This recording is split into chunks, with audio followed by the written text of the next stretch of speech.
Hi, we're Kevin and Ange, and this is Carnival Adventure's Cabin 8604 review. Watch till the end and we'll tell you all the pros and cons. Okay, so we've just had something to eat and we've come down to Deck 8. Our room is ready and it was ready a little bit faster than what they said to us, which is pretty good. I'm going to go in and check it out now. Let's go. We've never had a room like this before, so this is a window room. Angela. Our bags aren't here yet, but I'm sure they won't be too long. Come on in. So, as always, I'll start with the bathroom first and put some lights on. Oh, I don't know if they're... Okay, on, off. Oh. I'd say they're all on. They were. I don't know what I'm doing now. Where's this one? Obviously not working. You're turning the room into a disco. Here we go. All right, I think we've got all the lights on. Okay, so we'll start from here. We've got some pretty good cupboard space here and ample room for your luggage as well, which we haven't gotten yet, but up here we've got some more shelving and there's your life jackets as well. And there's another cupboard here with some shelves and a very small safe. Kevin's not going to be happy. There's no way you're going to fit a laptop in there. No, but I mean, they're the most important things, Yeah. money and things like that, I guess. Yep. The laptop's fine anyway, I don't think you need to. Shoes, clothes, whatever else. Here's our bathroom, probably a little bit old fashioned, but it's small. Okay. That is a small shower, but I guess it'll do the job. You've got some bath and body wash and some conditioning shampoo, and as per always there's a little line to hang some clothes. That's not removable. No glass, unfortunately. Your towels here. So you've got the toilet there, the towels, and yeah, you've got your vanity and some hand wash over there, and the glasses over there for washing your teeth. Some toilet paper down there, and there's a bin as well. And this is our room. So yeah, like I said, we've got a window this time. It's not small, it's a nice size.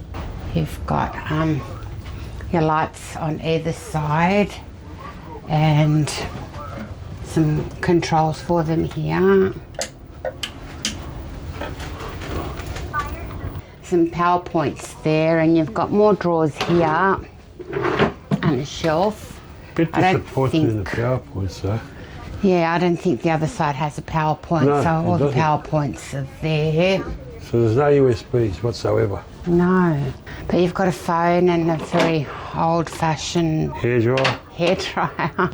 So yeah, you've got a menu here Okay. for ordering in, I guess, and your entertainment and whatnot. Some more drawers on this side. I'm guessing that's for laundry. Yep. Another chair here, a table over there, so you've got two chairs if you want to dine in. Beach towels. I'm guessing you take them up and then you bring them back to your room and leave them so you can get fresh ones replaced. Yeah, so. So we've got a fridge down here, it's empty. Yep. Some water up here, but obviously it's chargeable. And yeah, this is the window. So what we did was I looked online and I tried to find a window on the maps of Carnival Adventure. Tried to find a window that was between two of the tenders so that we have a little bit of view. They do say obstructed, but this one here, which is 8604, does have a little bit of a view. Not much, But it's there. but it's there, yeah. The one thing I can say is that it's got quite a big television up there, so got some drapes here to shut it all out. And for those of you who do want to know, there is no access to passengers here. Yeah. So there will be no passenger walking past and being able to see into your room, which is what some people worry about. The bed underneath does have room for your luggage, but there is quite a big wardrobe over there. The aircon control is here.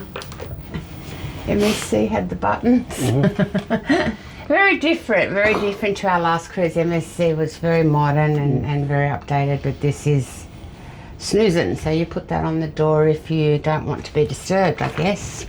We did read and hear reviews that weren't that great. I guess I'm a bit disappointed because, as we've told you guys, I used to work for P&O and this was a P&O ship. It doesn't look that great at the moment. We don't know yet. We might find it to be one of the best ships we've ever been on. It doesn't have to be modern to be perfect. No, it's always up to the staff.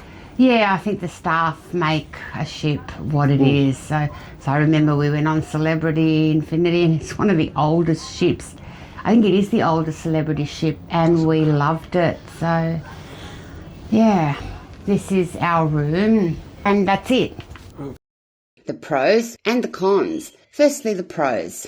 It was great value, natural light for almost the same price as an interior. It was a good layout, functional setup, smart storage, dual Aussie power points. It was larger than most interior cabins, surprising square footage, offered excellent comfort and layout. The cons, the blocked view. Positioned between two tenders, it created a narrow but partial view. But we got something. Privacy. Occasionally crew were on the tender maintenance. Tender noise, mechanical noise and vibration when tenders were lowered. And the curtains, lack of complete blockout curtains and got early daylight lights and the night lights too. For a summary, it was a smart pick for a bright space on a budget and with excellent privacy from fellow passengers, but skip it if you're a light sleeper like me and want full scenic views.